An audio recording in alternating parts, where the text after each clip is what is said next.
దేవుని నామానికి మహిమ కలుగును గాక. హల్లెలూయా. మీ అందరికి ఒక గొప్ప శుభవార్త ఏంటంటే ఈ రోజు డాక్టర్ విలియం కేరీ గారు బర్త్డే. ఆయన గురించి మనం 2 విషయాలు మాట్లాడుకుందాం. భారతదేశం వచ్చాడు విలియం కేరీ.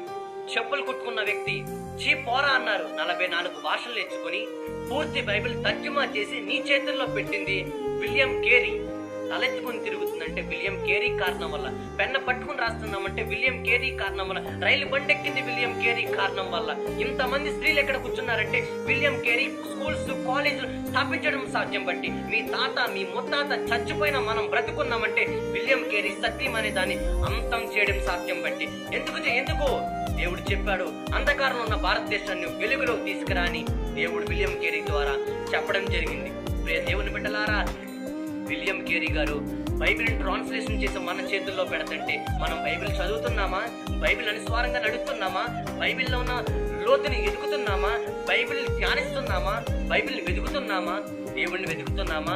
భక్తులు వెదికారు, ఎత్తైన శిఖరానికి ఎక్కించుకున్నాడు దేవుడు. ఇప్పుడు కూడా నువ్వు నేను ఎదిగితే ఆయన పరలోక రాజ్యం చేసుకుంటావు. Happy birthday William Carey.